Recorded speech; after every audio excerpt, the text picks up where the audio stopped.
Step one, wake up early, gonna rise with the sun. Step two, get some good, some food in you. Step three, think real hard about what you wanna be. Step four, fuck everybody, just do your thing. Wake up, today's gonna be a good day. Wake up, today's gonna be a good day. Wake up, today's gonna be a good day. Wake up, today's gonna be a good day. Wake up, today's gonna be a good day. Wake up, today's gonna be a good day. Wake up, today's gonna be a good day. Wake up, today's gonna be a good day.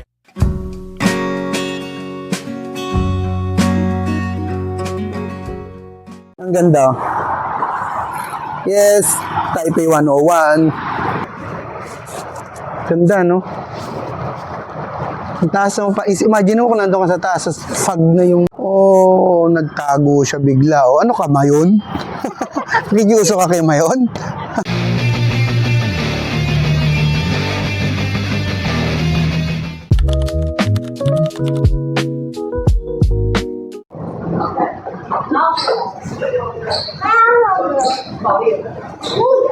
Sa Yongkang Street. Exit 5 tayo.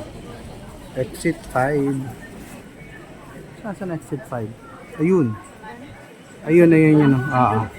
So let's go. So akit kami para sa Yongkang Street. FT kami dun. Yes, para meron tayong memory ng ganitong gabi dito sa Taipei, Yoshinoya.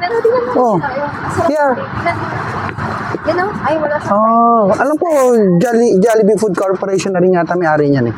Not sure, pero pagkakaalam ko lang. Oh, walang humpay yung ambon. Abay, walang humpay yung ambon. Walang humpay yung ambon. Ang sarap mag-ano na ito, noodles. Kaya gusto ko mag-noodles. So, ay ba yan? Yung yellow yung nakasulat? Ito yun, tama nga. Yongkang beef noodles. Ito daw yun. Ayun, waiting. Mukhang masarap nga siya. Ay, nako. Wala man tayong upuan. Not cool. Let's see. Paano pag dalawahan lang? Sana meron. Tingin sa'yo. Yeah. Lang ito yung kay Leslie.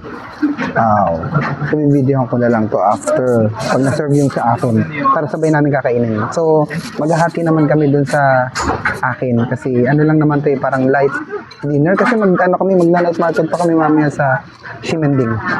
So, papatila lang kami ng ulan. Sana tumila yung ulan. Uwi muna kami sa hotel and magpapahinga lang ng konti kasi medyo napagod kami sa paghahanap dun sa Taipei 101 photo spots. So, yung next 2 minutes lang. ha? Yung next 2 minutes lang. Okay, kasi malapit lang. Okay. Beef spare ribs. And tas rice siya. So, ayan. So, magkano to? 150 na. So, more or less, mga 280 pesos to.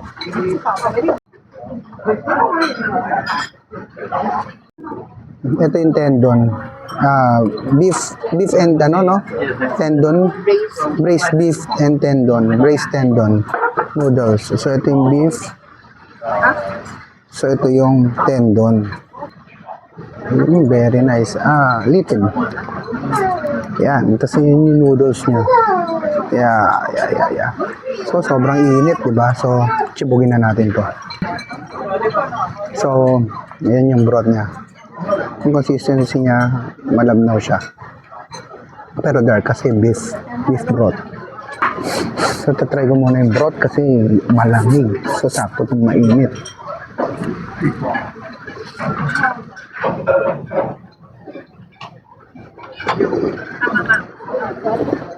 Sarap yung broth. Nice. Sobrang bro lang ang linis. Ang linis ng lasa. Parang talagang dumaan ang proseso to na pinagpakuluan ng beef, tapos mga herbs and spices na nilagay dito. Ganun yung parang matitikman mo dito. And ayun yung beef. So, try natin yung beef kung gaano siya kalambot. Sobrang lambot. Sobrang lambot. So, ayan siya. Sobrang lambot, umusok-usok pa, di ba? So, maganda yan. Sundan na natin ang broth. Sobrang lambot. No wonder, yung sabaw niya. Beefy talaga.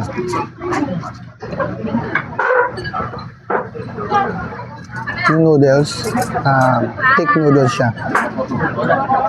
Bakit typical naman sa mga Japanese, ganito eh, no? Yung mga noodles sila. Chinese, sorry. Japanese ulit, sorry.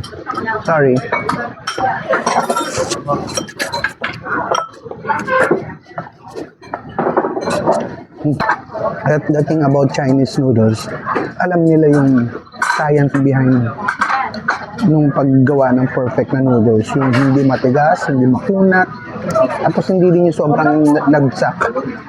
Galing nila doon. So parang inaano nga lang nila, binablanch lang nila to eh. So ganun. So ngayon yung tendon naman, ang hirap i-chopsticks ng tendon, moodless. Ayun. So ayan siya. Ayun.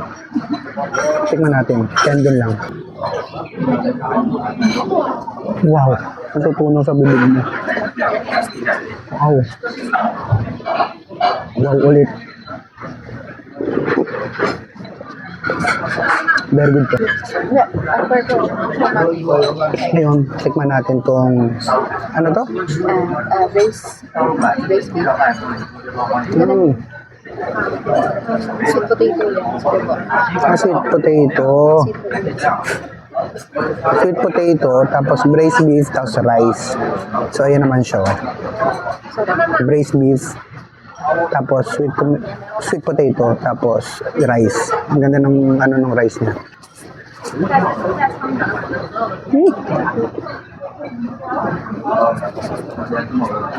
Never in my wildest imagination na mag-work yung braised beef, tapos yung kanin, syempre, yun nag-work. Pero may kasamang kamote. Very good, ah. Very good. Ang sarap nito.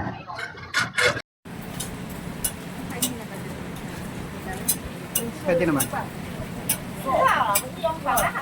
How much? Ha? Yung dalawa? 1 and 2. Yes, 1 and then 2. 1 is Sorry mga detective, wala akong mic. Lobat. So, 1 and 2 order namin. Yung original tsaka with egg.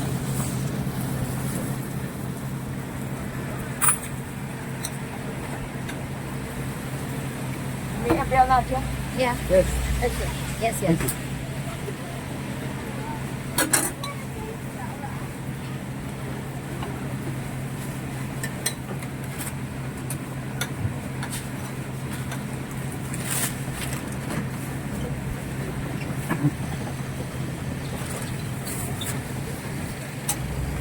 Grabe, malala na yung ulan. Parang hirap nang mag-iikot.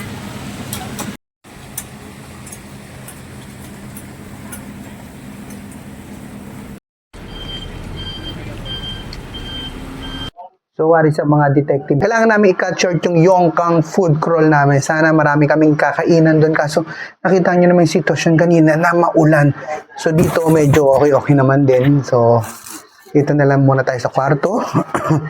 At, yeah, nandun nga yung mga gamit namin. Tinamba ko muna kasi dito nakalagay yun. So, ano to? Scallion pancakes. So, tikman na lang natin dito. Actually, mura lang siya. So, bali 70. Mura sa NTD. Pero pag kinonvert mo, diba? Ayan siya. Ano kaya to? With egg? Yeah.